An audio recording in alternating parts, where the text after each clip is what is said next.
Assalamualaikum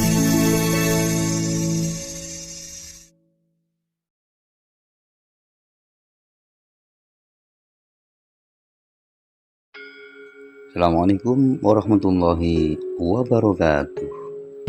Halo, selamat bertemu lagi dengan kami di Selamat Arya Kusmo Channel yang akan mengajak Anda pada penelusuran konten YouTube kami kali ini yang akan menyimak tentang keberadaan makam Mbah Panjalu yang ada di Ciamis, Jawa Barat.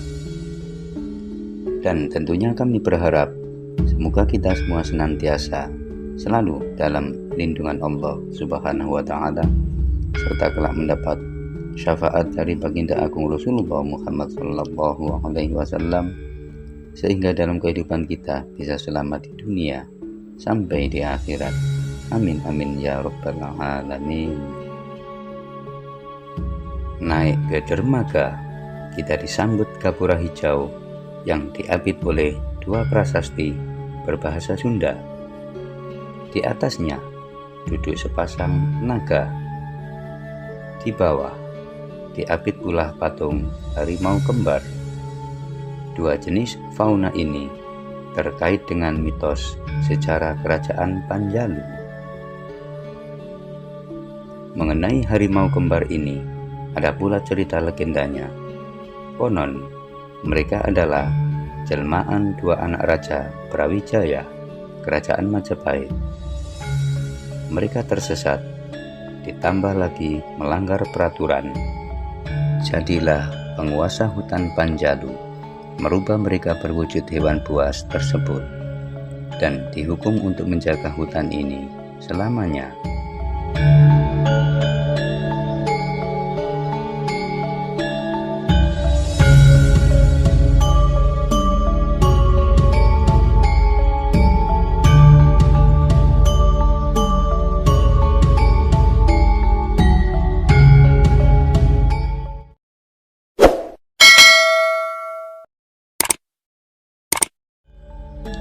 Jejak sejarah.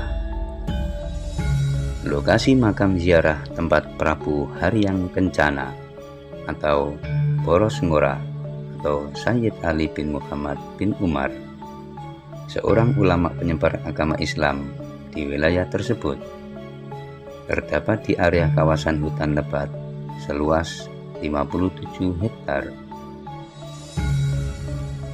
Terjadinya situ lengkong Panjalu tidak lepas dari sejarah kerajaan Panjalu. Konon, pada abad ke-7, hiduplah seorang raja Panjalu bernama Prabu Sanghyang Boros Ngora. Dia memimpin Panjalu dengan adil dan bijaksana, sehingga sangat dicintai rakyatnya. Boros Ngora pada saat itu memeluk agama Hindu, dan kerajaan Panjalu adalah kerajaan Hindu. Pada sewaktu-waktu, Boros Ngora berkelana dengan maksud mencari ilmu pengetahuan. Dia sampai ke sebuah tempat yang di sekitarnya terdiri dari bebatuan dan pasir. Ternyata tanah yang diinjakinya adalah tanah suci Mekah. Di sanalah ia berguru kepada Sayyidina Ali radhiyallahu anhu yang dikenalnya sakti mandraguna. Prabu Sanghyang Boros Ngora memperoleh ilmu sejati, yakni agama Islam yang membawa keselamatan dunia dan akhirat. Setelah itu, dia pulang membawa oleh-oleh dari sahabat Nabi, seperti pakaian kehajian, pedang, dan air zam-zam. Air zam-zam dibawanya dalam sebuah gayung yang permukaannya bolong-bolong, yang merupakan pemberian ayahandanya, Prabu Sanghyang Cakradewa. Dengan izin Allah, ia dapat membawa air zam-zam tersebut pulang ke tempat asalnya, yaitu Panjalu. Sesampainya di Panjalu, air Zam-Zam itu ditumpahkannya di sebuah tempat, yaitu lembah pasir jambu. Hingga saat ini dipercaya bahwa situ Lengkong Panjalu terbentuk karena tumpahan air Zam-Zam yang dibawa oleh Sang Hyang Prabu Borosngora. Di tengah-tengah danau terdapat daratan yang dinamai Nusa Gede. Kisah Gus Dur menemukan makam Mbah Panjalu. Ada sebuah cerita yang mengatakan bahwa sebelum makam Syekh Panjalu ini banyak dikenal dan diziarahi banyak orang, konon Gus Dur lah yang menemukan makam Syekh Panjalu ini, sehingga akhirnya menjadi ramai, menjadi tujuan ziarah. Menurut ceritanya, pada awal tahun 90-an, Gus Dur pernah bermimpi agar ia menziarahi sebuah makam yang berada di tengah Nusa atau semacam pulau, dan ia diminta untuk datang pada waktu tengah malam dan membaca istighfar sebanyak 1000 kali. Setelah beberapa kali mencari dengan mengikuti petunjuk dalam mimpi tersebut, akhirnya ditemukan informasi mengenai lokasi keberadaan makam beserta tokoh yang dimakamkan di sana.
Bumi Alit. Bumi Alit bisa dikatakan juga museum, tempat menyimpan benda pusaka peninggalan Prabu Sang Hyang Borosngora dan benda pusaka Kerajaan Panjalu. Uniknya, bumi alit ini dipagar dikelilingi pohon wargu. Dalam bahasa Sunda, bumi alit berarti rumah kecil.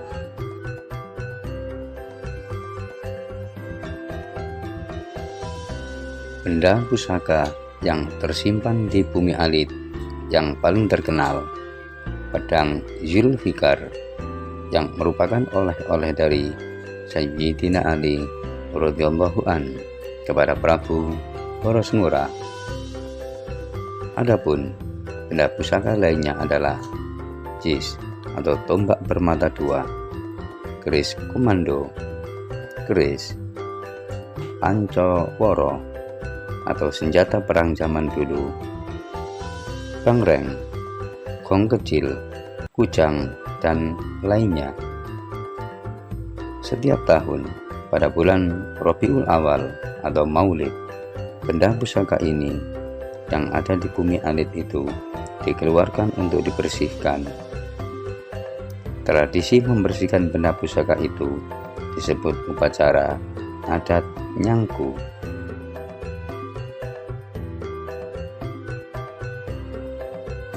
Upacara adat nyangku.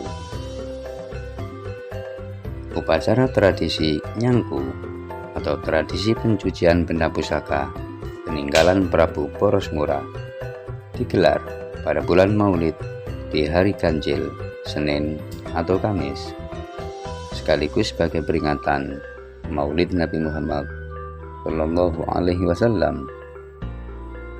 Tradisi ini biasa diikuti oleh ribuan warga Ciamis dan luar daerah seperti dari wilayah Jawa Timur. Prosesinya nyangku diawali dengan mengeluarkan sejumlah benda pusaka peninggalan Raja Panjalu dari bumi alit. Pusaka lalu diarak di bawah dengan cara digendong atau diais oleh para keturunan Raja Panjalu dan warga terpilih, diiringi dengan sholawat dan alat musik gembyung menuju Nusa Gede atau pulau di tengah situ lengkong Panjalu. Pusaka dibawa kembali ke Taman Porosngora untuk dilakukan ritual jamas, membersihkan dengan cara mencuci benda-benda pusaka menggunakan 7 sumber air dari beberapa tempat atau disebut cai karoma tirta kahuripan. Pembungkus pusaka dibuka lalu dibawa ke tempat pembersihan yang terbuat dari bambu yang terletak di tengah taman. Dibersihkan menggunakan air dan jeruk nipis, serta dibersihkan pusaka, diolesi minyak khusus, lalu dibungkus kain putih dan disimpan kembali ke bumi alit. Nyangku sudah dilakukan sejak zaman dahulu secara turun-temurun untuk merawat benda pusaka.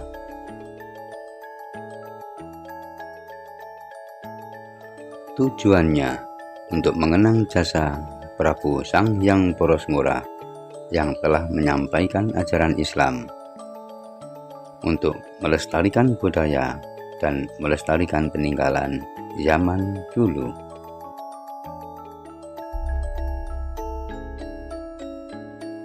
Demikian penelusuran konten YouTube kami kali ini yang menyimak tentang keberadaan makam Mbah Panjalu atau Prabu Sanghyang Porosngora yang lokasinya berada di kota Ciamis, Jawa Barat.